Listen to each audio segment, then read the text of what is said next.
Bank के locker में चीजें सुरक्षित रहेगी, घर पर रखने में खतरा है। इस सोच के साथ लोग बैंक के लॉकर में बेशकीमती चीजें, खासकर गहने इत्यादि रखते हैं। लेकिन क्या सही में बैंक लॉकर सुरक्षित है?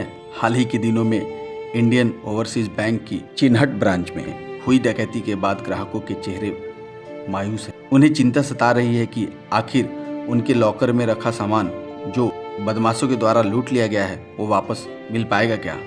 नमस्कार, आदाब, सत श्री अकाल। स्वागत है आपका अपना चैनल धर्मदास स्टोरी टेलर। उम्मीद है आप सभी अच्छे होंगे, आपकी फैमिली अच्छी होगी, आप अपना और अपनों का ख्याल रखें। आज की सच्ची घटना लखनऊ से, जहां एक बैंक को लूट लिया गया है। आइए जानते हैं क्या है माजरा। लखनऊ में इंडियन ओवरसीज बैंक का लूटने का प्लान बनाया जाता है। लखनऊ के निवासी विपिन एक दिन बैंक की तरफ जाते हैं और रात का समय होता है। वो देखते हैं कि चिन्हट में एक बैंक है जहां रात को गार्ड भी नहीं रहता। यह सब देखकर विपिन के दिमाग में बैंक लूटने का खुरपाती आइडिया आता है। उसे लगता है कि इस बैंक को लूटना आसान है क्योंकि यहाँ रात को गार्ड नहीं रहता, जिससे पकड़े जाने का खतरा कम है। विपिन घर जाता है और वहाँ से एक अपने दोस्त को बिहार कॉल करता है, उससे सारी बातें बताता है और मिलकर बैंक लूटने का प्लान बनाते हैं। आखिरकार वो दिन आ ही जाता है।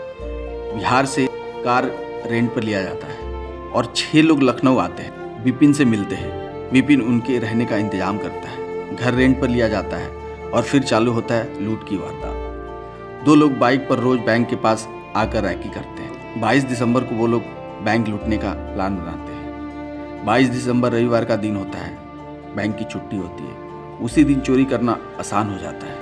रात को 7 लोग आते हैं, जिनमें 3 लोग बैंक के पीछे जाकर दीवार तोड़ देते हैं और बैंक में घुस जाते हैं। 2 लोग बीच में खड़े हैं और कोई प्रॉब्लम ना हो तो खबर किया जा सके। 2 लोग बैंक के बाहर होते हैं ताकि पुलिस के आने के बाद सबको खबर किया जा सके। लगभग बैंक में 90 लॉकर हैं। चोरों ने 40 लॉकर तोड़कर सारा सामान लेकर फरार हो गए। सोमवार की सुबह बैंक के बगल में ही एक दुकान था। जब दुकानदार अपनी दुकानें खोल रहा था तो उसने देखा कि दीवार टूटी हुई है। जल्दी से पास के थाने को फ़ोन किया और बताया कि बैंक में चोरी हो गई है। पुलिस आती है, बैंक के मैनेजर को भी बुलाती है। अंदर जब जाते हैं तो बैंक मैनेजर से पुलिस पूछती है कि कुछ चोरी तो नहीं हुआ है।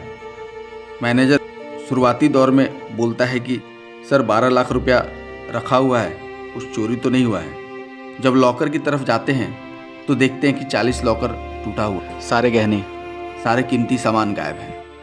पुलिस हरकत में आ जाती है। पुलिस ने बैंक और उसके आसपास लगे सीसीटीवी कैमरे के फुटेज को खंगाला है। इस दौरान पुलिस को एक फुटेज मिला जिसमें मोबाइल पर बात करते हुए चोर दिखाई दिए। इस फुटेज ने पुलिस की बदमाशों तक पहुंचने की राह को आसान कर दिया। पुलिस ने बैंक के आसपास एक्टिव मोबाइल नंबरों का डाटा निकलवाया, जिससे चोरी के मोबाइल नंबर की जानकारी मिली। एक अधिकारी ने बताया कि अपराधी की 3 टोलियां थी। एक टोली अंदर गई, दूसरी बाहर मौजूद थी और तीसरी सबसे अहम जोड़ी दोनों टोलियों के लिए एक कड़ी का काम कर रही थी। ये टोली अंदर और बाहर मौजूद अपराधियों से परस्पर संपर्क में थे। तीनों टोलियां आपस में फोन पर लगातार बातें कर रही थी। पुलिस ने बैंक के आसपास एक्टिव मोबाइल नंबर को ट्रैक किया। इनमें से अपराधी के 3 नंबर पुलिस को मिल गए जो कि वारदात के समय सक्रिय थे, लिहाजा उनकी लोकेशन ट्रैक की जाने लगी और इसी के आधार पर पुलिस ने 28 घंटे में ही आरोपी तक पहुंचने में सफलता हासिल कर ली। वारदात के 28 घंटे बाद पुलिस ने एक आरोपी के पैर में गोली मारकर उसे पकड़ लिया। उससे पूछताछ से पता चला कि इस वारदात में शामिल सभी आरोपी बिहार के हैं, लिहाजा एक तरफ पुलिस ने यूपी में नाकाबंदी की और लखनऊ से बिहार जाने वाले रास्ते की सीसीटीवी फुटेज खंगालनी शुरू कर दी।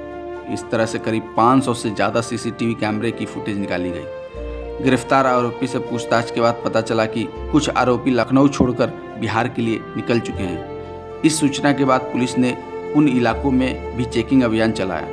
लखनऊ के चिन्हट इलाके में जब पुलिस गाड़ियों को रोककर उनकी तलाशी कर रही थी, इस दौरान एक स्विफ्ट डिजायर कार तेजी से आगे बढ़ रही थी। पुलिस ने उस कार को रोकने की कोशिश की तो बदमाशों ने फायरिंग शुरू कर दी। पुलिस ने भी जवाबी फायरिंग शुरू की और एक आरोपी पुलिस की गोली से ढेर हो गया, जबकि उसका एक साथी भागने में कामयाब रहा। यह एनकाउंटर लखनऊ के चिन्हट इलाके में रात करीब 12:30 बजे हुई। लखनऊ में एक अपराधी के एनकाउंटर के करीब 4 घंटे बाद 300 किलोमीटर दूर गाजीपुर में भी पुलिस चेकिंग अभियान चला रही थी।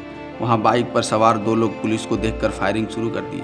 जवाबी फायरिंग में एक बदमाश मारा गया जिसका नाम सनी दयाल बताया जा रहा है। वहीं लखनऊ में हुए एनकाउंटर में मारे गए बदमाश का नाम शोभिंद कुमार बताया जा रहा है। पुलिस की माने तो यह बदमाश बिहार भागने की तैयारी कर रहे थे। अब इस पूरे मामले में 7 आरोपी में से 2 ही आरोपी फरार हैं। पुलिस के समझदारी से 28 घंटे में सारे अपराधियों को पकड़ने में सफलता मिली। अगर ये वीडियो अच्छा लगा हो तो प्लीज़ मेरे चैनल को सब्सक्राइब करें, लाइक करें, शेयर करें। धन्यवाद। मिलते हैं अगले वीडियो में।